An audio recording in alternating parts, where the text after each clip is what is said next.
The day Clara Lockhart walked into Redemption, Kansas, she was wearing someone else's boots, carrying nothing but a battered canteen and a rifle she had not fired in 3 days because she had run out of ammunition somewhere near the dried creek bed, where Hector Boone had taken his last rattling breath. It was the autumn of 1872, and the Santa Fe Trail had been swallowing travelers whole that season.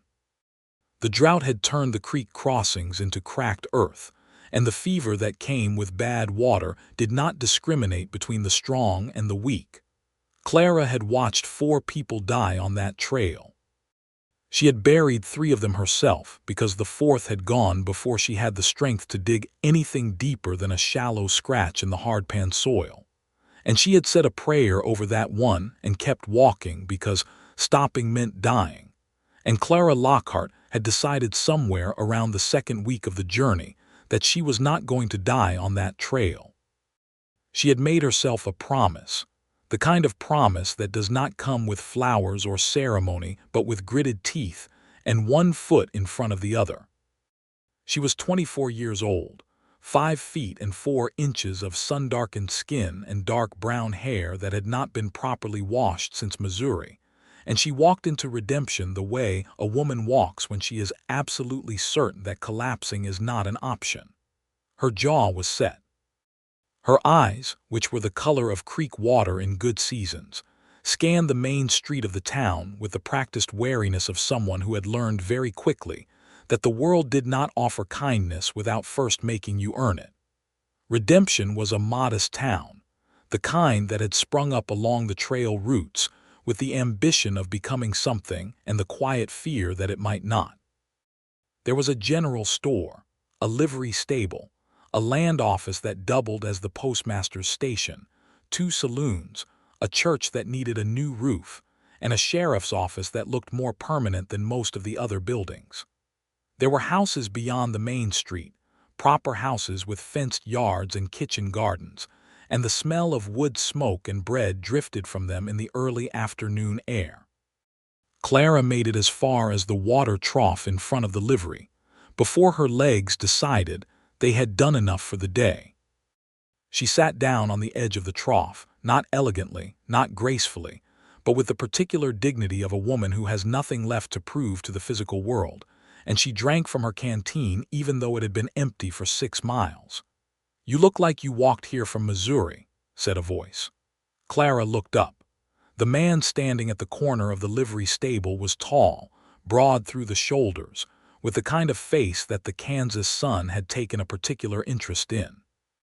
He was somewhere in his late 20s, she guessed, with dark hair that needed cutting and eyes the color of good coffee. He was wearing a worn leather vest over a blue shirt, and his boots were the kind that had seen serious use. There was a badge on his vest. It was a sheriff's badge, silver and slightly dented on the lower left corner.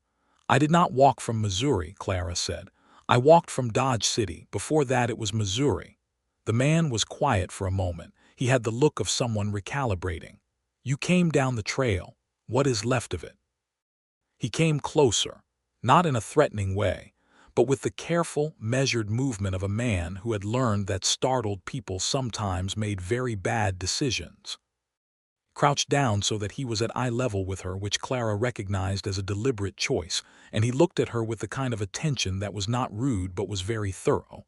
"There were a group of 5 travelers reported leaving Dodge City about 3 weeks ago," he said, "heading for Redemption and then on to Santa Fe." "There were 5 of us," Clara said. "Yes." The man was quiet again. His jaw tightened almost imperceptibly. "How many made it?" Clara looked at him steadily. "1." He did not flinch. He did not look away.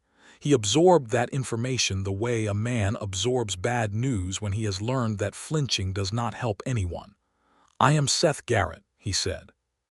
"I am the sheriff here, Clara Lockhart." "Miss Lockhart," he said, "can you walk?" "I just walked 200 miles," she said. "I can walk to wherever it is you are intending to take me." Something moved across his face then. It might have been the beginning of something, a recognition or a warmth. He stood and offered her his hand, and she took it and stood, and she was steadier on her feet than either of them expected her to be. "There is a boarding house on the far end of Main Street," Seth said. Mrs. Delacroix runs it. She is a good woman. She will give you a room and a meal, and she will not ask you more questions than you can answer." Clara nodded. She let him walk beside her because the truth was that her legs were less certain than she had advertised, and having someone beside her felt like a reasonable precaution. The main street of Redemption watched them pass with the interested disinterest of a small town that had learned to observe everything and comment on most of it. Clara kept her eyes forward. "The trail," Seth said, after they had walked half a block. "How did you manage it, with the fever going around and the water being what it is?" Clara considered the question. It was not the first time she had turned it over in her mind. She had asked herself the same thing somewhere around the fourth day after Emmeline Boone had died, when she had been alone on the trail with nothing but the sound of wind and the distant call of something she had hoped was a bird. "Stubbornness," she said. Seth was quiet for 3 steps. Then he said, "I recognize that." Clara glanced sideways at him. There was something in the way he said it that was not flippant and was not casual. He said it the way a man says something true about himself, something he has examined and made peace with. She looked at the dented badge on his vest, at the set of his jaw, at the way he was watching the street around them with eyes that were both alert and tired, and she thought that yes, this was a man who knew something about stubbornness. She did not say anything else about it, but she remembered it. Mrs. Delacroix was exactly as advertised. She was a woman of about 50 with gray-streaked black hair and a manner that managed to be both brisk and deeply kind. She took one look at Clara and said, "Bath first, food after, questions never," and showed her to a room on the 2nd floor that had a window overlooking the back garden and a bed with a quilt that smelled like cedar and lavender. Clara sat on the edge of the bed after the bath and the food, both of which Mrs. Delacroix had arranged with the efficiency of someone who had helped people in difficult states before, and she did something she had not done on the trail because she had been too focused on surviving to afford it. She let herself feel it. She let the weight of those 4 deaths settle onto her, the way stones settle onto a riverbed, one at a time and then all at once. Daniel Marsh had been the first, a man of 40 who had sold his hardware store in Independence to start fresh in New Mexico territory, and he had gone on the 8th day from what they suspected was cholera. Margaret Finch had been next, Margaret, who was 28 and traveling to meet a man she had agreed to marry and had never met, and Margaret had fought the fever for 6 days before she had stopped fighting. Then there had been Tom Riley, who had been the strongest looking of all of them and had gone fastest, and finally Hector Boone, who had been a farmer and a good man, and who had made Clara promise to find his daughter in Santa Fe and tell her that he had loved her. Clara pressed her hands flat against the quilt and breathed, and she let herself grieve properly, which she had not been able to do on the trail because grief on the trail got you killed. She grieved quietly and thoroughly, the way she did most things, and when she was done she felt hollowed out and also somehow lighter, the way you feel when you have carried something too long and finally set it down. She slept for 14 hours. In the morning, Redemption looked different. It was a small town and an imperfect town, and a town that smelled considerably of horses, but it was alive, and Clara had spent enough time very close to the edge of not alive to appreciate that with a particularity she had not possessed before. She came downstairs to find Mrs. Delacroix in the kitchen and a man she did not know sitting at the long table, which turned out to be the doctor, a cheerful, round man named Dr. Pierce, who had been sent, he said, by Sheriff Garrett to make sure she had not brought the trail fever into town with her. "Practical," Clara said, and held out her arms for his examination without complaint. She was not sick. She was exhausted, underweight, sunburned, and her feet were in a condition that Dr. Pierce described as enthusiastically terrible. But she did not have the fever, and the doctor pronounced her fit to survive another day and accepted a cup of Mrs. Delacroix's coffee as payment for his trouble. Seth came to the boarding house that afternoon, not in any official capacity, or at least that was what he said at the door, though Clara suspected the official and unofficial parts of his life had grown together the way tree roots grow together underground, inseparable and probably stronger for it. He knocked, and Mrs. Delacroix showed him to the small sitting room off the entry, and Clara came down the stairs in a clean dress that Mrs. Delacroix had lent her, one of her own dresses that was a little long in the hem and a little loose through the shoulders, and Seth Garrett stood up when she came in because that was the kind of man he was. "I wanted to check that you were rested," he said. "I am more rested than I have been in 3 weeks," she said. "Thank you for sending Dr. Pierce." "That was partly practical," he admitted, with the slight uncomfortable honesty of a man who is not used to being caught out in his practicality. "We had a fever come through last spring. I did not want to invite another." "No," Clara said. "That is sensible." She sat down in the chair across from his and looked at him. "I also need to tell you about what happened on the trail, officially." "You should have a record of it," he nodded. He had brought a notebook, she noticed. He had come prepared to listen. She told him everything. She told it plainly and in order, the way she had organized it in her mind during those long days of walking, because having it organized meant she could carry it without it sprawling into unmanageable grief. She told him about Daniel Marsh first, and then Margaret Finch, and then Tom Riley, and then Hector Boone. She told him where they had died, as precisely as she could estimate, and what they had died from, and what they had said at the end when they had said anything, and where she had buried them or tried to bury them. She told him about the water situation, about the creek crossings that had been dry for weeks longer than any of them had expected, about the particular crossing 3 days outside of Dodge, where she had found water that had tasted wrong and had made herself not drink it, even though she had been desperate enough that not drinking it had been one of the harder decisions of her life. Seth wrote everything down. He asked clarifying questions in a quiet voice. He did not rush her, and he did not look away from her, and he did not treat her story as anything less than what it was, which was 4 lives and 1 survival, and the full weight of both. "You said you buried 3 of them yourself," he said. "Yes." "Alone?" "Yes."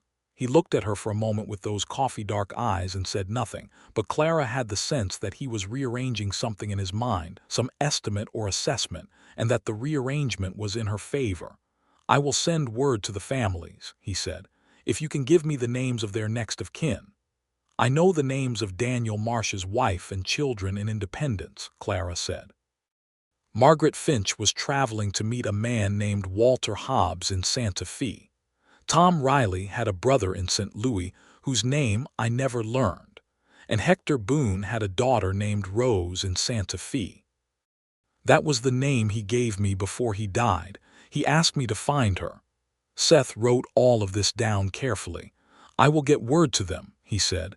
"You should not have to carry that alone any longer." It was such a quiet and precise kindness that Clara had to look away from him for a moment, out the window at the afternoon light in the garden, because she was not accustomed to having the particular weight of obligation lifted from her by someone else, and the relief of it was sharp enough to be almost painful. "Thank you," she said, when she had her composure back. "It is what I am here for," Seth said. He capped his pen and closed the notebook, and then, instead of standing up to leave the way she half expected, he set the notebook on the table and leaned back in his chair slightly. "Can I ask you something that is not in any official capacity?" "You can ask," she said. "Where were you going, before redemption, I mean? You said the others were headed to Santa Fe." "I was headed here," Clara said. "Redemption specifically." He raised an eyebrow. It was a slight movement, the expression of a man who has learned to show what he means with economy. "What is in redemption?" Clara was quiet for a moment. This was a question she had been carrying for longer than the trail, and it had a slightly complicated answer. "My brother Thomas was here," she said. "He filed a land claim south of town 3 years ago. He wrote me letters for a while. Then the letters stopped. I came to find out why." Seth's expression shifted. Not dramatically, but the way light shifts when a cloud moves, a subtle change in what was being illuminated. "Thomas Lockhart," he said. "You know him." "I knew him," Seth said, and the past tense landed between them with the weight of something that had been there waiting. Clara was very still. She had prepared herself for this possibility. She had, in fact, prepared herself for this possibility so carefully and so thoroughly that she had walked 200 miles rather than wait for a letter that might never come. And she had told herself on the trail that she was prepared, that she had made herself prepared. And now she sat in Mrs. Delacroix's sitting room in a borrowed dress and waited for Seth Garrett to tell her what she had half known since the letters stopped. "He died last winter," Seth said. "January. The cold came early and he was by himself out on that claim. By the time his neighbors found him, he stopped. I am sorry, Miss Lockhart. He was a good man. He worked hard. He was respected here." Clara breathed carefully. "Was it peaceful?" "The cold is generally peaceful," Seth said, with a gentleness that understood what she was really asking. "He would not have suffered long." She nodded once. She pressed her hands flat on her knees and looked at the window again and let that join the other stones in the riverbed. Thomas. Her younger brother Thomas, who had always been the one with ambition and plans and the willingness to go first into new things. Who had written her letters about the Kansas sky and the soil and the particular way the sunsets looked out here. Who had wanted her to come out and see it for herself. Who had apparently run out of time before she had made it. "His claim," she said. "What happened to it?" "It is in abeyance," Seth said. "The land office has it listed as unsettled. His personal effects are in the sheriff's office because there was no one to claim them." Clara turned back to look at him.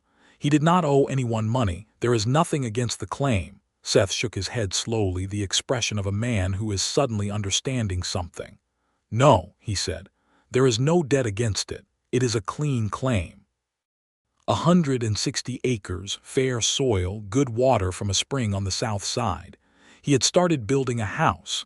Then I will file to inherit it," Clara said. Seth looked at her for a long moment. "That will be complicated," he said. "Not impossible, but complicated. A single woman filing a claim under the Homestead Act. A single woman who is the direct next of kin of the man who filed it," Clara said.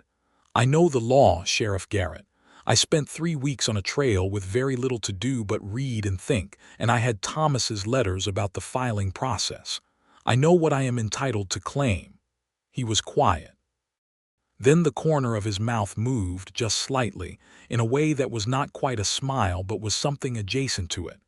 "You are the most organized, exhausted person I have ever met," he said. "I told you," Clara said. "Stubbornness." And there it was again, that look in his eyes, that particular quality of recognition that she had noticed the day before. He was looking at her the way you look at something you did not expect to find in a place you thought you knew, something that rearranges the familiar into something more interesting. He left an hour later, after promising to help her navigate the land office process, and Clara sat by the window for a while after he was gone and looked at the garden and thought about Thomas. And also, with the particular noticing of a woman who has been so focused on surviving that she has not had the chance to notice anything else for weeks.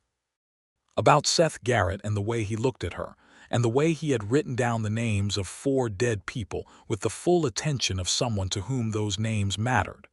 The land office matter took 4 days.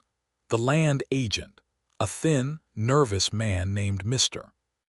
Farley, was not obstructionist so much as uncertain, the kind of uncertain that comes from never having encountered a situation before and having no specific rule to apply to it. Clara sat across from him in the land office and answered every question he asked with a precision that eventually seemed to exhaust him more than it exhausted her. And on the 4th day he stamped the papers and told her that, subject to a formal review period of 90 days, the claim was hers. Seth accompanied her to 2 of those 4 appointments at the land office, not in an official capacity and not in a way that was intrusive, but in the way a person accompanies another person when they want to be useful and are being careful not to overstep. He sat in the chair against the wall and let Clara do all the talking, which was exactly the right thing to do and which Clara noticed. On the day the papers were stamped, She walked out of the land office into the late afternoon light of Redemption's Main Street and felt something that she recognized, after a moment, as hope. Not the desperate, clenched hope of the trail, the hope that had been really just determination wearing a different hat, but a quieter and more spacious thing, the kind that comes when there is something worth hoping for. "You should see the place," Seth said from beside her. "The claim, before you decide what to do with it." "I have already decided what to do with it," Clara said. "I am going to work it." He looked at her sideways. The afternoon sun was doing interesting things to his profile. "By yourself." "That is generally how single women do things," she said pleasantly. "I am not suggesting it is impossible," Seth said. "I am suggesting it is a significant amount of work for one person." "I am a significant amount of person," Clara said. He made a sound that was, she was almost certain, a suppressed laugh. It vanished so quickly that she could not be entirely sure, but she filed it away with the dented badge and the coffee-dark eyes and the way he had said, "I recognize that." He took her out to the claim the following morning on horseback. Mrs. Delacroix had a horse, a broad and patient roan named Francis, who regarded Clara with the suspicious tolerance of a horse who has been imposed upon before and will be again. And Seth rode a gray gelding that he clearly had a relationship with, one of those quiet horse-and-rider relationships where the communication is mostly subtle weight and breath. The claim was 6 miles south of town, and it was beautiful. Clara had not expected to be moved by a piece of Kansas land in autumn, which was admittedly not the most scenic season, but she was moved by it. The prairie stretched in all directions with the particular immensity that Thomas had tried to describe in his letters and had almost succeeded, and the sky above it was so enormous and so blue that looking at it directly felt almost presumptuous. The spring Thomas had mentioned was exactly where the claim documents said it was, a reliable-looking thing that welled up from between two flat stones and ran for about 20 feet before soaking into the grass, and the soil along the lower section of the claim was dark and rich-looking, the kind of soil that rewarded work. Thomas had gotten further with the house than Seth had led her to expect. The foundation was solid, properly dug and set with limestone blocks that must have taken considerable effort to source on the open prairie, and he had framed up 3 of the 4 walls before winter had stopped him. The wood was good wood, dried over the winter and ready to be built on. Clara stood inside the 3 walls of her brother's unfinished house and looked up at the open sky where the roof would go and felt the grief and the love and the particular bittersweet quality of inheriting something from someone you were not supposed to outlive. She was quiet for a long time. Seth stood outside the walls. He did not intrude. He watched the horizon with his back to her and gave her the privacy of the moment with the kind of instinctive tact that she was beginning to understand was simply part of who he was. "He was good with his hands," she said finally, running her hand along the top of the nearest wall. "He built his own furniture," Seth said, turning. "He had a table in here when we found him, beautifully made. It is at the sheriff's office with his other things." "I would like it back," Clara said. "It is yours," Seth said. "Everything there is yours." She looked at him across the 3 walls of her brother's work, and the afternoon light was long and golden the way autumn light in Kansas gets in the late afternoon, and Seth Garrett was looking at her with that particular quality of attention he had, the kind that did not demand anything but was entirely present. And Clara Lockhart, who had walked 200 miles through death and grief and drought to get here, felt something warm move through her chest that she had not been expecting.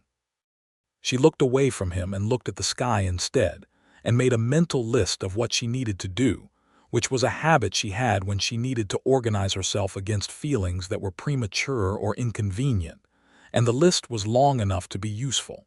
She would stay at Mrs. Delacroix's for now. She would retrieve Thomas's things from the sheriff's office. She would hire a carpenter to finish the house, which would take money she was going to have to find a way to come by. She would need seeds for spring planting. She would need tools. She would need provisions for the winter. And she was going to have to figure all of this out before the weather changed, because Kansas winters were not forgiving to people who arrived in autumn with nothing but a battered canteen and empty ambition. She came back to town with a plan and an energy that surprised even her, given that she was still not fully recovered from the trail. Mrs. Delacroix watched her come through the door with the expression of a woman who has seen people arrive broken and begin to reassemble themselves, and she put the kettle on without being asked. Over the next several weeks, Clara became a fixture in redemption in the way that certain kinds of people become fixtures, not by making themselves conspicuous, but by being reliably, continuously present and useful. She helped at the general store in exchange for credit toward supplies, because the store owner's wife had just had twins, and the store owner was finding it impossible to manage everything at once. She attended the church services not for the spiritual content specifically, though she was not irreligious, but because church in a small town was where you learned who everyone was and how everyone fit together, and what the texture of the community was. She talked to the farmers who came into town for supplies, and she asked careful questions about the soil and the weather patterns and the crops that did well and the crops that did not. And she built a body of knowledge about what was going to be possible on Thomas's claim that was more thorough and reliable than anything she could have found in a book. Seth Garrett was in the fabric of all of this the way warp threads are in fabric, not always visible but present in the structure. He was at church. He was at the general store. He was at the land office when she had follow-up questions for Mr. Farley. He was not following her. She understood that clearly. He was simply in the same town and going about his life, and their lives kept intersecting the way lives intersect in small towns where there are only so many places to be. But there were also times when the intersection was not entirely coincidental. The evening he knocked on Mrs. Delacroix's door with Thomas's table loaded in the back of a wagon, and helped her carry it inside, and stayed for dinner because Mrs. Delacroix invited him, and it would have been rude to refuse. The morning he showed up at the general store when Clara was trying to negotiate the price of a particular kind of plow blade, and turned out to know considerably more about plow blade metallurgy than either Clara or the store owner, and talked the price down to something Clara could afford. The Sunday afternoon when she was sitting on Mrs. Delacroix's porch going through Thomas's papers, which she had finally steeled herself to do, and he came by and she told him what she was reading, and they sat on the porch until the light was gone reading Thomas's notes about soil drainage and crop rotation, and the migratory patterns of the birds he had apparently taken a personal interest in, and it was one of the better evenings Clara could remember in recent history. They talked about everything. That was what she noticed most. They talked about the law and how it worked and how it failed to work, about farming and weather, and the particular challenges of the Kansas plain. They talked about the trail, not the deaths, but the land itself, the way it looked and the sounds it made. They talked about their families, Seth slowly and in pieces, the way you talk about things that have been difficult, Clara's with a frankness that came from not having the luxury of pretense. Seth had grown up in Tennessee, the third son of a difficult father and a mother who had died when he was 12, and he had come west at 19 with nothing in particular but the conviction that the West was a place where a man could be something different than what he had been told he was going to be. He had been a cowhand for 3 years, working drives up from Texas, and then a deputy in 2 different towns before he had been offered the sheriff's position in Redemption at the age of 26, and he had taken it with the feeling that this was finally a thing he was meant to do in a place where he was meant to do it. Clara listened to all of this with the full attention she gave to everything, and she watched the way he talked about the town, not with ownership exactly but with a kind of custodial love, the love of a person who has found the thing they were meant to take care of and is taking care of it seriously. She was in trouble, she knew. In the best possible kind of trouble, the kind that is entirely welcome but slightly alarming because of its unexpectedness, because she had not come to redemption looking for anything except her brother, and then his land.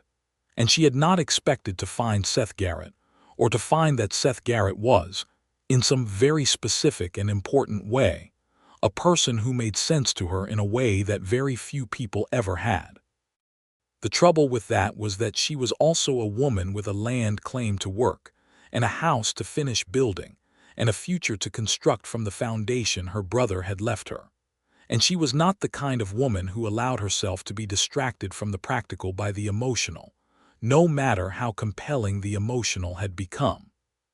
She managed this tension with the same tool she had used for most things in her life, which was stubbornness, and she channeled it into productivity, and by the middle of November the house was finished. She had found a carpenter named Mr. Abrams, a recent arrival in Redemption who had come from Ohio with a family and a considerable skill with wood, and she had arranged to pay him partly in cash and partly in promised labor on his own place come spring. And he had finished the fourth wall and the roof and the interior walls in 3 weeks of good weather. The day the house was finished, Clara stood inside it for the first time with 4 walls and a roof over her head and felt something that was close to what Thomas must have felt when he had first laid those limestone blocks. The house was simple. It was honest. It was hers. Seth came out to see it that evening, riding out after his day's work because she had sent word with a boy from town. He stood in the doorway and looked around at the finished walls and the good wooden floor and Thomas's table set in the middle of it, and he said Thomas would be proud, and Clara had to swallow something sharp and true. "I need to paint the door," she said, because practical was easier than emotional. "Red, I think," the way he described his house in one of his letters. He said he was going to paint the door red. "I know where you can get red paint," Seth said. "Of course you do," Clara said. He looked at her then, standing in her finished house in the last light of a November evening, and there was something in his face that was not the usual careful, measured expression she had come to know. It was less guarded.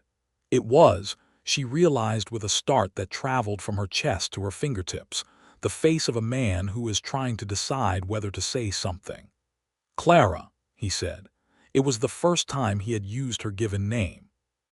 They had been Lockhart and Garrett for weeks, had been Miss Lockhart and Sheriff Garrett at first, and then simply their surnames in the comfortable shorthand of people who see each other every day, and the given name landed with the weight of something deliberate. She waited. "I'm not good at this," he said. "I should tell you that up front. I am good at a considerable number of things, but I am not good at this particular thing." "I have noticed that you are better at it than you think," Clara said. He was quiet for a moment. A cold wind moved across the prairie outside and through the open door and stirred the air in the new house. "I would like to call on you properly," he said. "If you are agreeable to that." Clara looked at him. He was entirely serious and entirely uncertain in equal measure, and there was something about the combination of those two things, the seriousness and the uncertainty, that made her chest feel crowded in the best possible way. "I am agreeable," she said. The relief on his face was so immediate and so unguarded that she laughed, which she had not expected to do, and he looked startled and then he laughed too, and the sound of it filled the new house and went up into the new rafters, and Clara thought that Thomas, wherever he was, would have had something to say about that. Something kind and probably a little teasing, because Thomas had been that kind of person. Calling on someone properly in Redemption in 1872 was a structured affair that involved the tacit approval of Mrs. Delacroix, who functioned as an informal guardian of Clara's social situation, the way boarding house keepers often did, and the awareness that the town was watching with the interested attention of a community that had opinions about its sheriff, and a considerable curiosity about the woman who had walked in off the trail and planted herself. The town's opinions, as far as Clara could gather, were generally favorable. This was partly because she was Thomas Lockhart's sister, and Thomas had apparently been genuinely liked, and partly because she had made herself useful in the community in ways that people noticed, and partly because Sheriff Garrett was well liked too, and people seemed pleased that he had found something worth smiling about.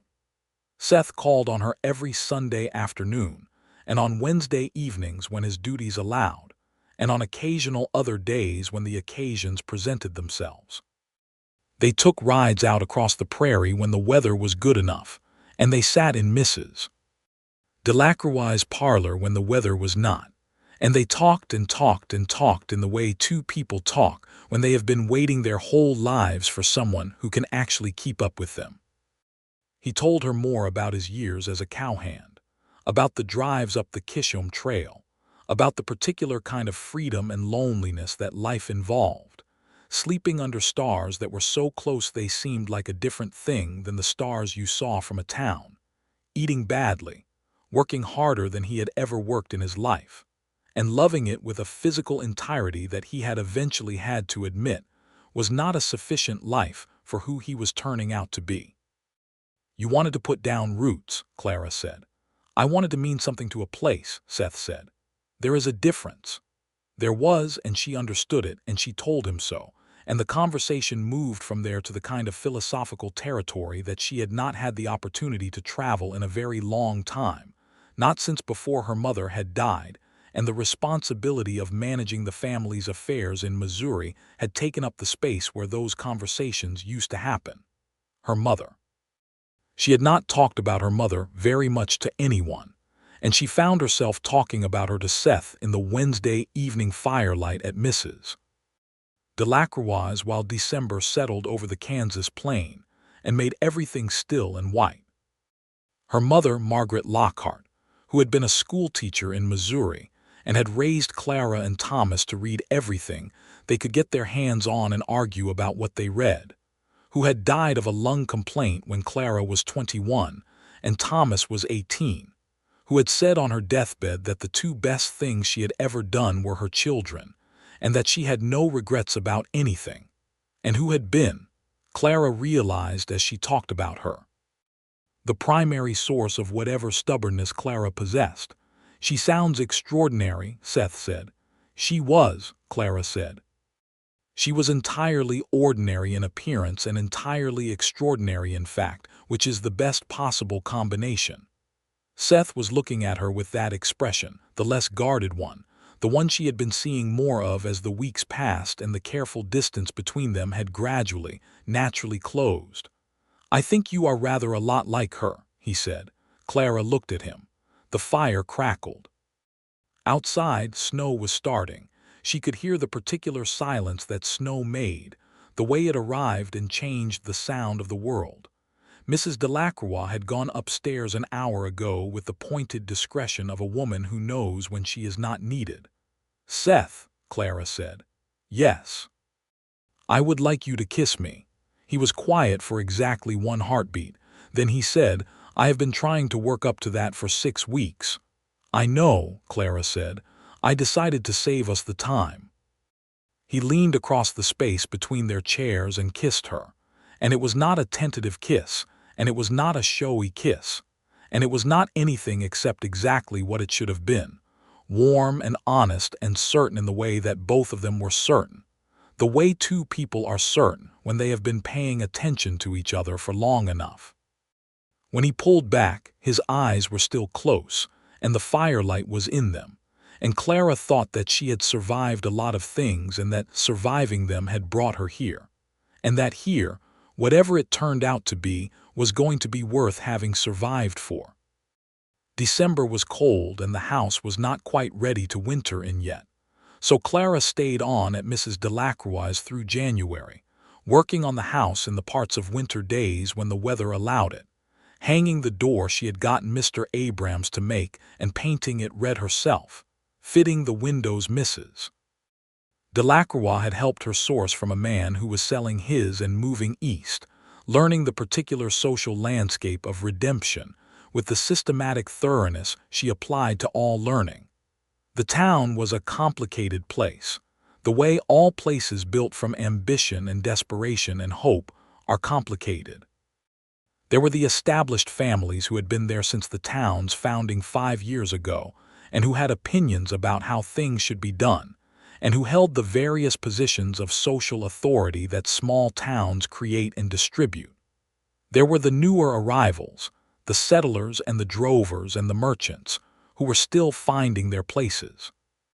There were the men who came through on the trail and kept going, and the men who came through and stayed, and the particular subset of men who stayed for the wrong reasons and made the sheriff's job necessary. Clara watched all of this with interest.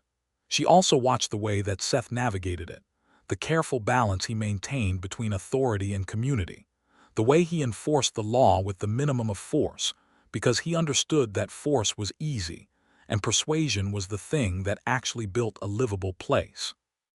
She watched him talk a man out of a fight at the saloon one night when she was coming back from a late errand at the general store, watched him diffuse it with 3 sentences and a handshake, and the competence of it, the quiet sureness of it, was one of the more attractive things she had ever seen. She told him that later when they were talking about it. "You sound surprised," he said. "Not surprised," she said. "Just impressed. There is a difference." He looked at her in the way he was looking at her more and more, the way that was warm and direct and entirely without pretense, and she wondered when she had become someone who inspired that look in a man, and whether she had always had the capacity for it, and just not encountered the right man before. January gave way to February, which in Kansas was still decisively winter, and February gave way to a March that started cold and ended with the first uncertain warmth of a prairie spring, the kind of warmth that comes in fits and starts and cannot quite be trusted yet, but is entirely welcome anyway. Clara moved into the house in the last week of March. She had spent months working on it and furnishing it in the way you furnish things when you have limited money and considerable ingenuity, building what she could build and trading for what she could not, and accepting the occasional gift from people in the community who had more than they needed and were glad to give it to someone who would use it well. The house was not grand. It had 3 rooms and a good stove and Thomas's beautiful table and a bed Clara had made herself with Mr. Abrams's guidance, and a rocking chair that had come from Mrs. Delacroix, who said she had 2 and needed only 1. On the day she moved in, Seth came to help her carry the last of her things from Mrs. Delacroix's, which was mostly books and the collection of tools she had accumulated over the winter. Mrs. Delacroix came with him because she had brought a pie, and the 3 of them stood in Clara's kitchen and ate pie and drank coffee, and Mrs. Delacroix made a small speech about fresh starts that was unsentimental and deeply felt in the way all of Mrs. Delacroix's communications were. And when she left, she kissed Clara on both cheeks and shook Seth's hand and told him not to be an idiot, which Clara thought was probably fair advice. After Mrs. Delacroix left, Seth stood in the kitchen in the last of the evening light and looked around at what Clara had made of the place, and he had that expression, the unguarded one, but more so, as if the guards had been systematically removed over the winter and what was left was just the man himself standing in the kitchen looking at the woman he was very clearly in love with. "I need to say something," he said. "All right," Clara said. "I have been trying to figure out the right time, and I think I have been waiting for the right time so long that I am going to miss the window entirely if I keep waiting," Seth said. He had his hat in his hands, and he was doing something with the brim that was the closest he ever came to fidgeting. "I am in love with you, Clara. I have been in love with you since approximately the 2nd week of November, and I suspect it started before that, but November is when I admitted it to myself. I know you have a great deal to do here, and I know you came to redemption with plans that had nothing to do with me, and I am not asking you to change your plans. I just needed to say it because not saying it has been—" "Seth," Clara said. He stopped. "I am in love with you too," she said. "I have been in love with you since you sat down on that porch with Thomas's papers and read about bird migration for 2 hours, and did not pretend to find it less interesting than you did." He was very still for a moment. Then he set his hat down on Thomas's table with the deliberateness of a man who is clearing his hands for a specific purpose, and he crossed the kitchen and kissed her properly, with both hands, and the last of the evening light came through the new windows of the house that Clara had made from the foundations her brother had left her. And outside the Kansas spring was still tentative and uncertain, but coming steadily, the way springs do in places where the winters are serious.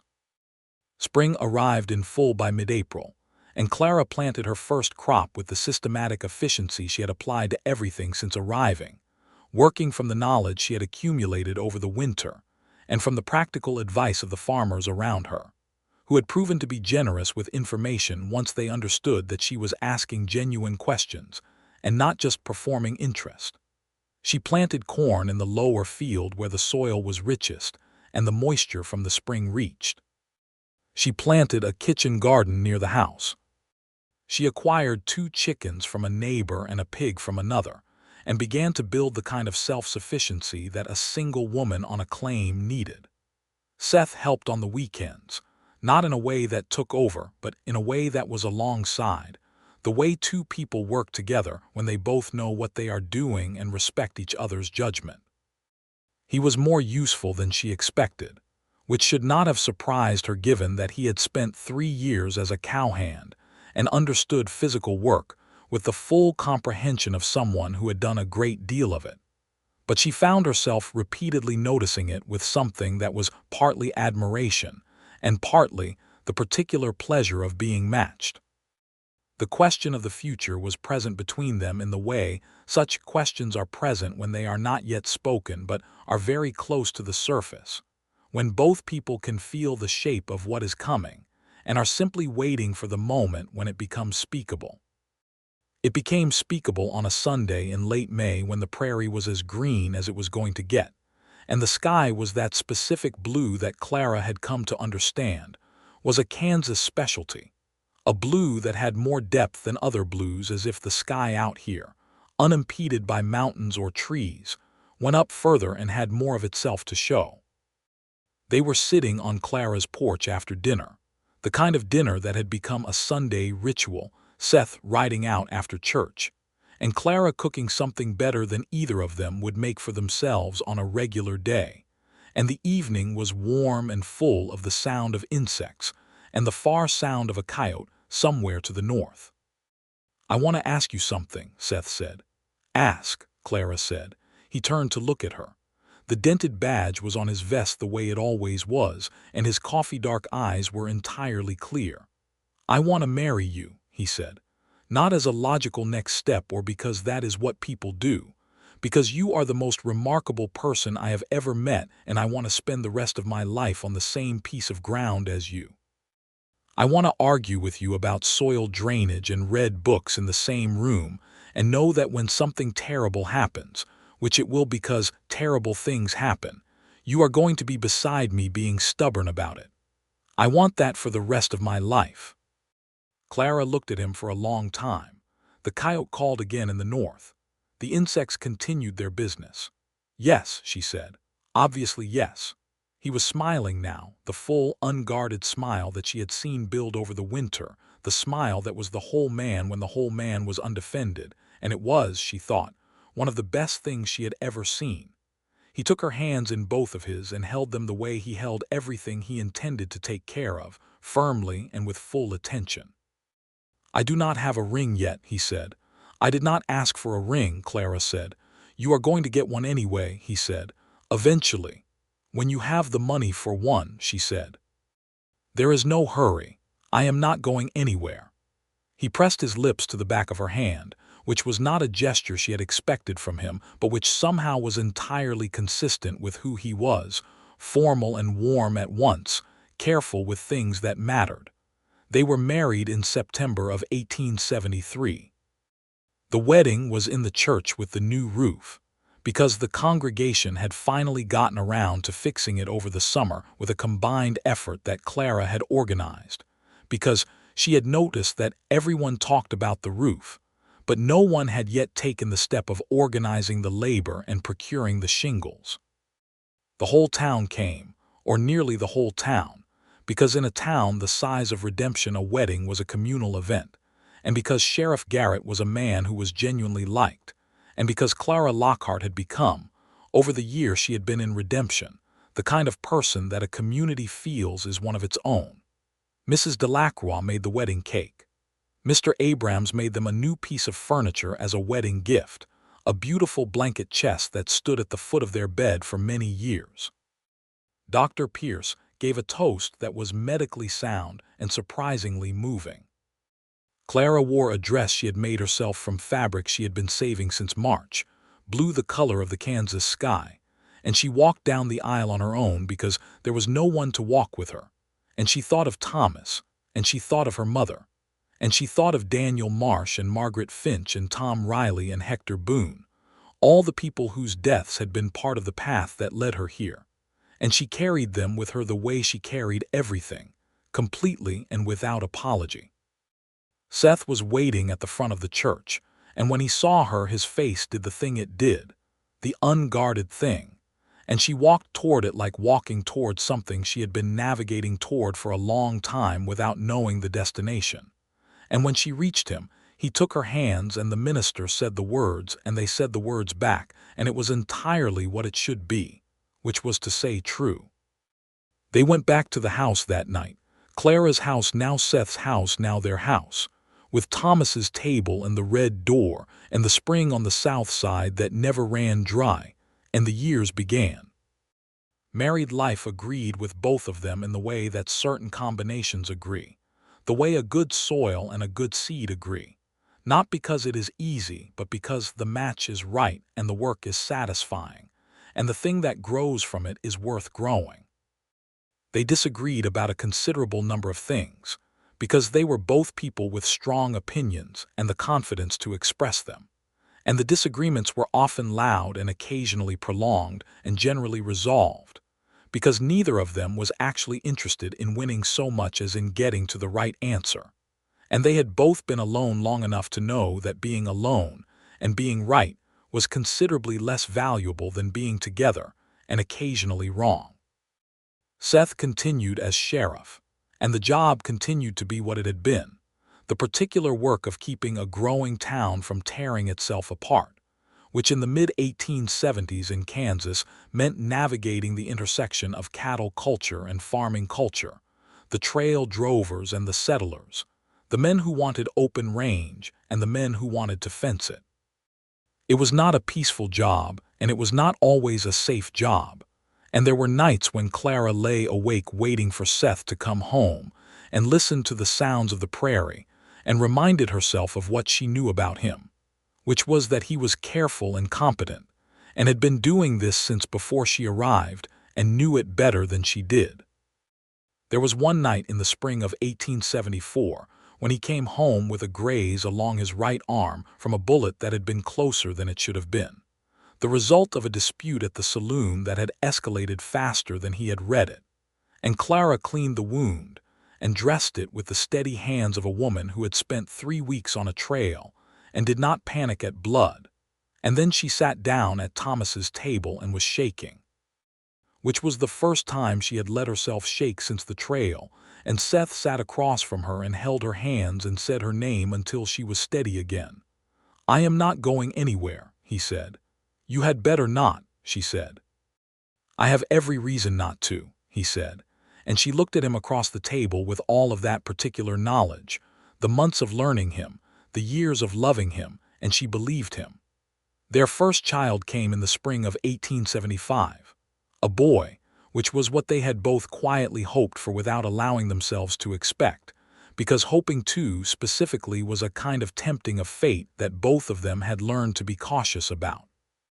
They named him Thomas because there was only one name that made sense, and he arrived in April with the spring and the good noise and the absolute physical certainty of new life, and Seth held him with the focused attention he brought to everything important and looked at Clara over the baby's head with an expression that she had never seen on him before, and that she understood immediately was the face of a man being remade from the inside out by love. "He looks like you," Seth said. "He has your jaw," Clara said. "Unfortunate," Seth said. "I like your jaw," Clara said.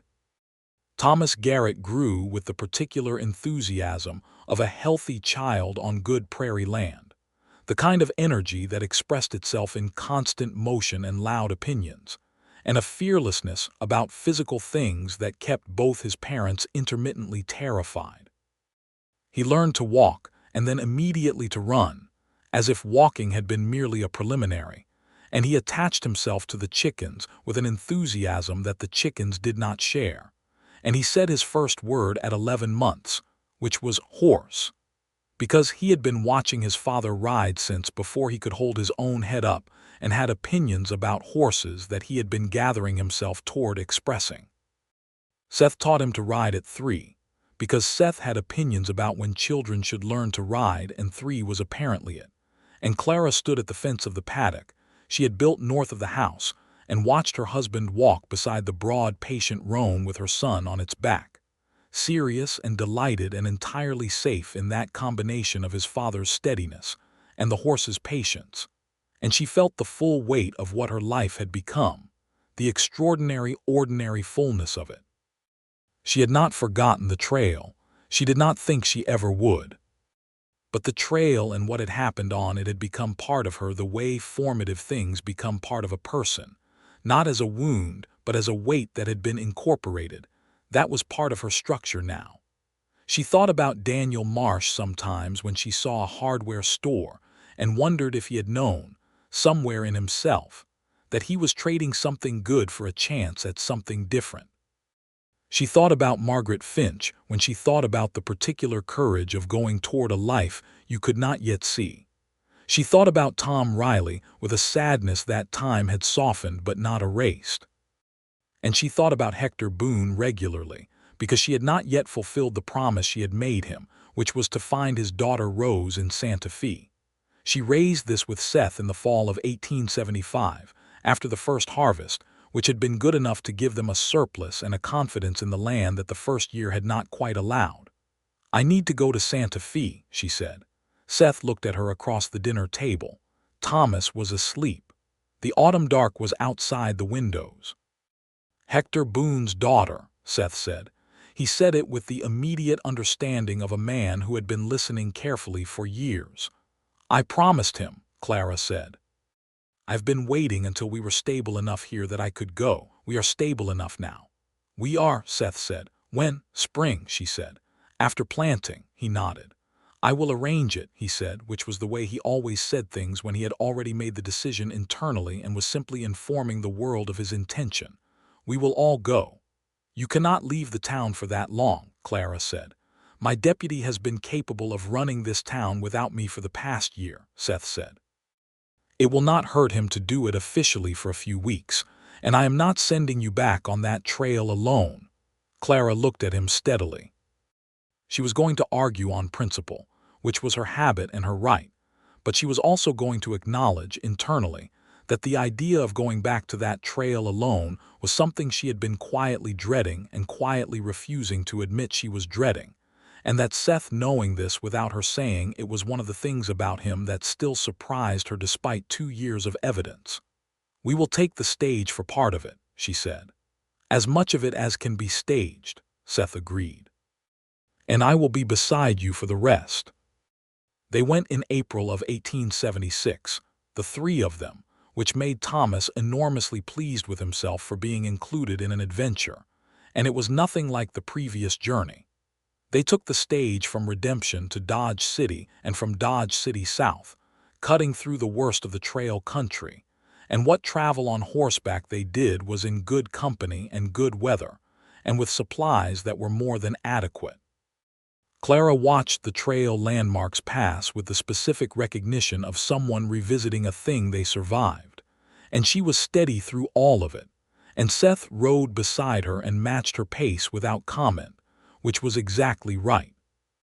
They reached Santa Fe on a bright May morning, and finding Rose Boone took 3 days of asking at boarding houses and businesses and eventually the church, where the priest knew exactly who Rose Boone was. She was 23, dark-haired and serious, working as a seamstress, living in a small house near the mission.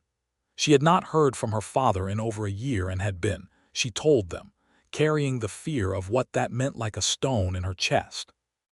Clara sat across from her in the small front room of her small house and told her about Hector Boone, the way she told difficult things, which was plainly and with full respect for both the truth and the person receiving it. She told her that he had been brave and that he had thought of her at the end, and that he had died as peacefully as the circumstances allowed, and that his last words had been her name, and a declaration of love that was as clear and certain as anything Clara had ever heard. Rose Boone cried, which was appropriate and right, and Clara sat with her while she cried and did not try to manage it or hurry it, and Seth took Thomas outside into the mission garden so that the boy's well-intentioned noise would not interfere. And when Rose had cried herself through the worst of it, she looked at Clara with the particular gratitude that comes when someone has carried a debt of love and finally discharged it. "He loved you very much," Clara said. "He talked about you every day on the trail." "He was a good man," Rose said. "A stubborn one, he never gave up on anything." "I know the type," Clara said, and she meant it in every direction it applied, toward Hector Boone and toward herself, and toward the man in the mission garden who was currently, judging by Thomas's volume, demonstrating the proper way to look at birds. They spent 4 days in Santa Fe before starting back, and on the last evening Clara went alone to the edge of the town, where the desert opened up, and the sky was as enormous as the Kansas sky, and just a different color, and she stood there in the evening warmth and talked, quietly, to the people she had lost, to Thomas, her brother, and Daniel and Margaret and Tom and Hector, and she told them what had happened since, which was the equivalent of what she would have told them if they had been there to tell. And she said goodbye in the way you say goodbye to things you do not actually leave behind, but that you need to formally acknowledge before you go forward. Seth was there when she turned around, not close, standing about 20 feet back, which was exactly the right distance. He had come looking for her and had understood what she was doing and had stayed back while she finished. "Ready?" he said. "Yes," she said. "Let us go home." The road home was easier than the road out. The way homecoming generally is when you have a home to come back to. And they arrived in Redemption in the 2nd week of May, to the particular satisfaction of returning to a place that is yours and that you have left and that is waiting. Home.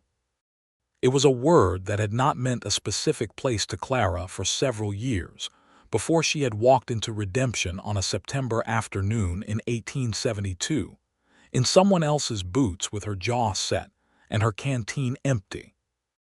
And now it meant very precisely these 160 acres, and this house with the red door, and the spring that never ran dry, and the man with the dented badge who had crouched down to be at eye level with her that first day, and asked how she had survived, and listened to her answer with the full attention of someone who already knew the answer, because he recognized it in himself. The years moved. They moved the way years move when they are full.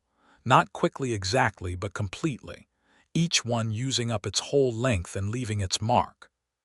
The corn did well in 1876 and less well in 1877, when there was a dry spell that tested every farm in the county, and Clara navigated the dry year with the methodical determination that she applied to all hard things and got them through it.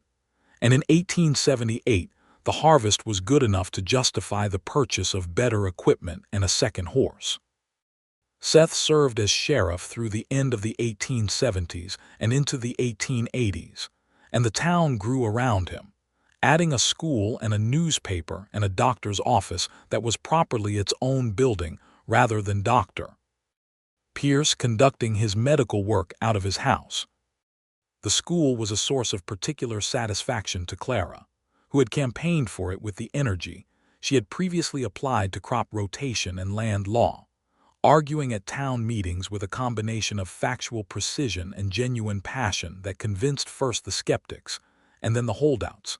And on the day the school opened, she stood in the doorway and watched Thomas run in with the other children, and felt her mother in herself so strongly that it was almost like standing beside her.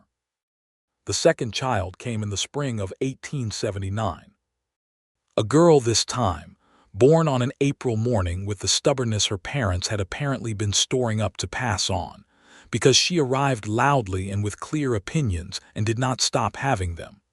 They named her Margaret, for both Margaret Finch and Clara's mother, a name that carried two griefs and was wide enough to hold both of them and become something new. Maggie, as she immediately became, had Seth's eyes and Clara's mouth, and an absolute conviction from the age of approximately 2 that she was correct about everything, which was not necessarily always true, but which was delivered with such assurance that it frequently prevailed anyway.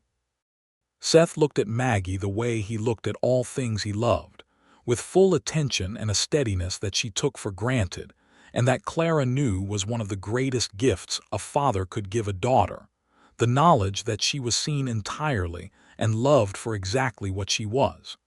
The dented badge passed through some adventures. There was the spring of 1880 when a group of drovers came through town with intentions that were inconsistent with the peace Seth was responsible for maintaining, and Seth handled it with characteristic economy.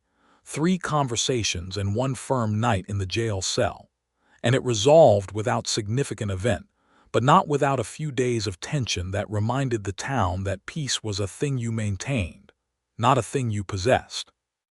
Clara spent those days going about her business with the face she used for difficult things, and keeping her counsel and trusting Seth to do what he was good at, which was everything she could do and was the correct approach. The decade turned. 1880 became 1881 and 1881 moved toward 1882, and Clara and Seth had been married for 8 years, and the children were growing into themselves with the particular momentum of children who have been raised in a house where they are loved and expected to be capable. Thomas at 7 thoughtful and horse-obsessed, and already reading at a level that delighted the schoolteacher.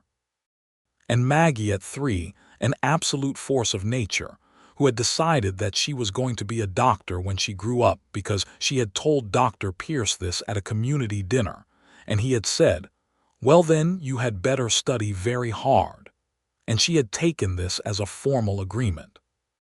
In the fall of 1882, Seth told Clara that he was thinking of not standing for re-election the following year. He was 36, and the work was still good work and important work, and he was still good at it. But there was a deputy now who was better suited to the parts of the job that Seth had always found less congenial: the public performance of authority, the negotiation of town politics, and there was a portion of Seth Garrett that had always been more at home on the land than in the office, the part that had spent 3 years under the stars with the cattle and had never entirely come inside. "What would you do?" Clara said. "Work this land properly," he said. "It has been half-worked since I married you because I have not had the time to give it what it deserves. We have 160 acres, and we are farming maybe 40 of them." Clara looked at him across the kitchen table.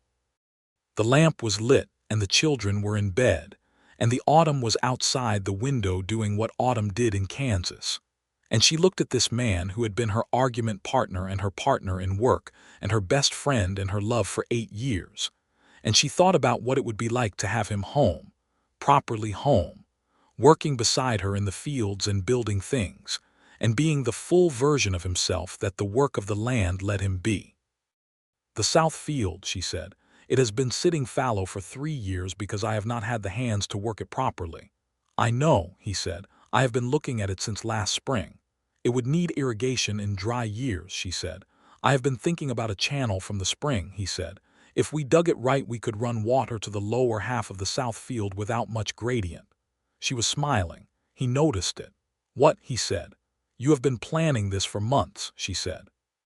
"Since May," he admitted. "I wanted to make sure the numbers worked before I said anything." "And do they?" "They work," he said. "We can take on another 60 acres without debt if we do it in stages, and James is ready to be sheriff. He has been ready for a year. I am mostly in his way now." Clara reached across the table and took his hand. He turned his hand and took hers back the way he did, completely and without self-consciousness. "Then yes," she said. "Obviously yes." He did not stand for re-election. James Whitfield was elected sheriff of Redemption in the fall of 1883, and Seth Garrett came home in the way that word meant when it meant everything, and he and Clara began the larger work of the land together in the full way they had always been moving toward. The south field was dug and channeled over the winter of 1883 to 1884, with Seth and Mr. Abrams and two young men from a neighboring farm doing the work through the cold months when the ground was workable enough to dig, but not frozen through. And in the spring of 1884, they planted the south field for the first time and stood at the edge of it, watching the seeds go in and the soil close over them, and said nothing because nothing needed to be said. The harvest of 1884 was the best they had had. The south field was everything the soil had promised it would be, dark and rich and responsive.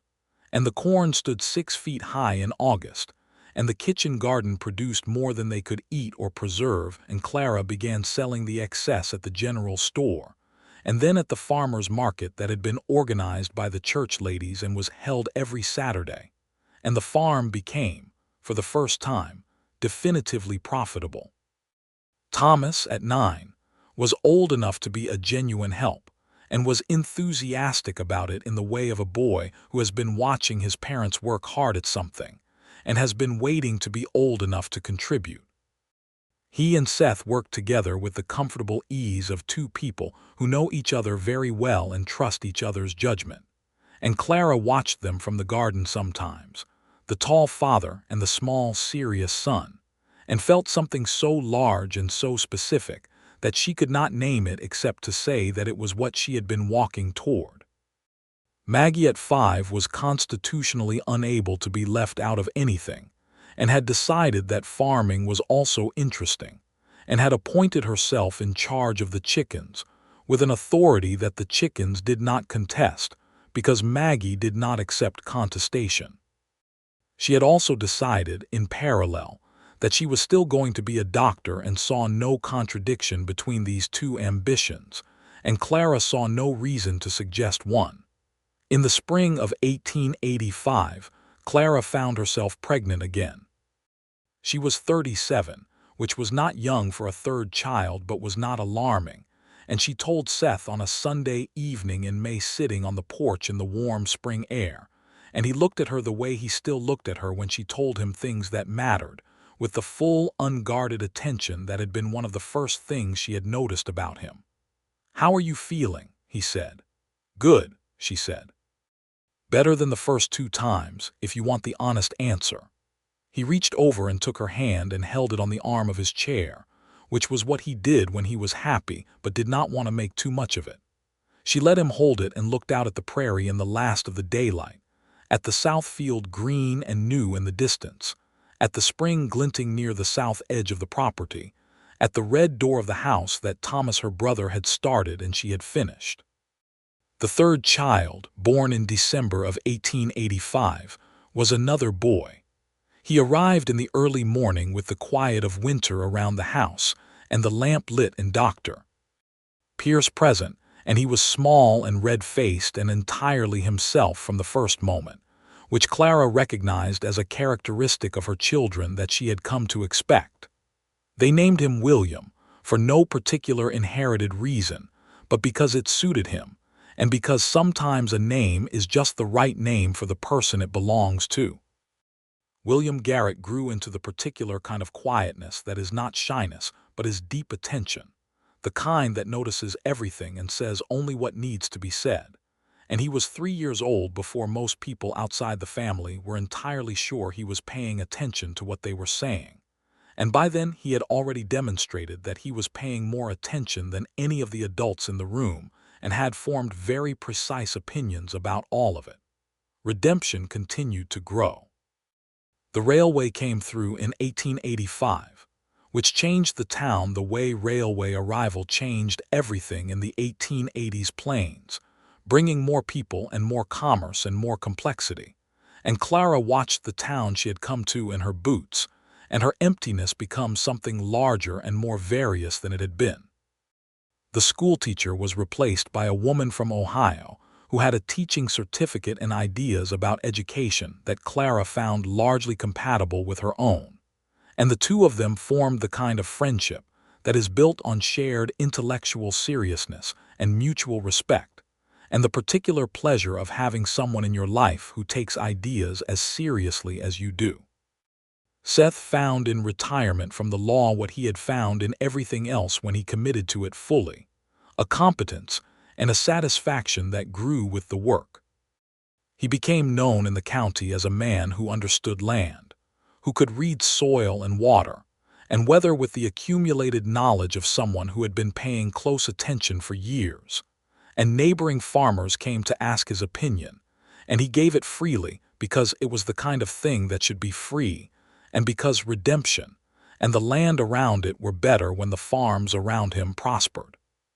He joined the county agricultural board and argued for irrigation practices and crop rotation with the same quiet forcefulness he had once used to talk men out of fights, and he was generally persuasive because he was always right more than he was wrong, and he knew the difference. The years of the late 1880s were full years, full of work and weather, and the particular noise and texture of a house with 3 children at various stages of growing up, and full of the conversations that never really ended, that moved from the dinner table to the porch, to the bedroom, to the field and back again. The continuous argument and agreement and discovery of 2 people who have been thinking and talking together long enough that they have built an entire interior world together that belongs to both of them. The ring came eventually, as Seth had said it would. He had said eventually, and he had meant it literally, because the economics of the early years had not allowed for jewelry and Clara had genuinely not cared. But in 1888, 15 years after he had proposed on her porch in the May evening, he came home from a trip to the county seat with a small package and set it on Thomas's table and stood back with an expression that was sheepish and warm in equal measure.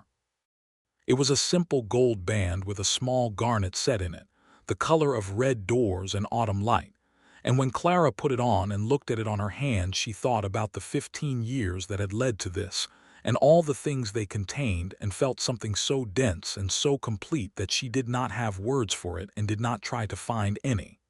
"You said eventually," she said. "I meant it," he said. She crossed the kitchen and kissed him, and he held her the way he held her, with the full investment of a man who intends to keep holding on. The morning of their 20th wedding anniversary, September 1893, Clara woke before Seth and lay in the early morning dark listening to the sounds of the farm, which were now so familiar that they registered not as sounds exactly, but as the ambient texture of everything being as it should be. Thomas was 28 and had his own claim adjacent to theirs, which he had filed and proved up in the approved fashion, and he was, to no one's surprise, an excellent farmer and a serious young man with his father's jaw and his mother's precision. Maggie was 18, recently enrolled at a women's college in the East because she had found the information about the college in a newspaper and presented it to her parents with the evidence of her fitness for it in a way that was as close as Clara had ever come to seeing herself from the outside. And William was 7, still the quiet one, still noticing everything. Seth was still asleep beside her, which was his prerogative and which she never disturbed because she knew the accumulated weight of years of work, and the particular thing that sleep was when you had earned it fully. She looked at the ceiling of the bedroom and thought about September of 1872, about the woman who had walked into this town with a battered canteen and someone else's boots and the absolute refusal to be done, and about everything that had happened between that morning and this one. 4 people had died on that trail. She had lived. She had been asked how, and she had said stubbornness, and the man who had asked had said he recognized that, and everything that followed had been built on that recognition, on 2 stubborn people who had found each other and built something that was bigger than either of them alone. She pressed her hand flat on the quilt, the way she had pressed it on the quilt in Mrs. Delacroix's boarding house on her first night in redemption, the night she had let herself grieve properly, and she felt the difference between those 2 moments with the full appreciation of someone who knows what it means to have crossed a great distance and arrived somewhere real. Seth stirred beside her. He made the small sound he made when he was waking up, which after 20 years she could have identified in a crowd of 100 people. He turned toward her with his eyes not yet fully open. 20 years, he said, in the voice of someone who is awake enough to have the thought but not awake enough to elaborate on it. 20 years, she said. He found her hand under the quilt and held it. Outside, the September morning was beginning, the sky going from dark to the particular pre-dawn blue that preceded the Kansas sunrise, and in a little while the house would fill with the sounds of a morning on the farm, William up and immediately active, the chickens starting their opinions, the horses wanting their attention, the world requiring its daily management. For now it was quiet, just the two of them in the early blue light with the red door somewhere in the house, and the spring that never ran dry on the south side, and the table Thomas had made and the 3 children and 20 years of everything, and Clara Lockhart Garrett, who had survived what had killed 4 others, who had done it through stubbornness and a refusal to stop, lay in the warm dark beside the man who had recognized that in her from the first afternoon, and she was entirely, irreversibly home. Seth was quiet for a while and she thought he might have drifted back to sleep, and then he said, in the fully awake voice he used when he had been thinking something through, "I want to tell you something." "Tell me," she said. "When you walked into town that day," he said, "I had been the sheriff here for 4 years and I had watched a lot of people arrive, and I thought I had a good sense of what I was seeing when I saw it. And then you sat down on that water trough and looked at me like you were deciding whether I was worth talking to, and I thought." He stopped. "What did you think?" she said. "I thought that I had never seen anyone like you in my life," he said. "I thought it immediately and I have thought it every day since." Clara was quiet for a moment. The sky outside was turning. The farm was waking up around them. "I thought you were going to be trouble," she said. "I thought that on the first day." "Was I?" he said. "The best kind," she said. "The kind worth walking 200 miles for if I had known." He laughed, that full warm laugh that she had first heard in her new house on the evening of the red door, and she felt it in her chest the way she always felt it, as a physical warmth that spread from the center outward. And outside the Kansas morning was fully arriving now, pouring itself over the prairie in the extravagant way it did, enormous and unstoppable and entirely indifferent to anything but being what it was. And Clara Lockhart Garrett, 24 years after her mother, had said that the 2 best things she had ever done were her children, and she had no regrets, understood that she was going to be able to say the same thing when the time came. No regrets. Not for the trail and not for what it had cost, and not for the stubbornness that had carried her through it, because all of it, had led here, to this house and this land and this man and this life, and there was nothing in it she would change and nothing in it she would go back from. She held his hand under the quilt as the morning came in and the day began, and the farm called them into it with all its good demands, and they went.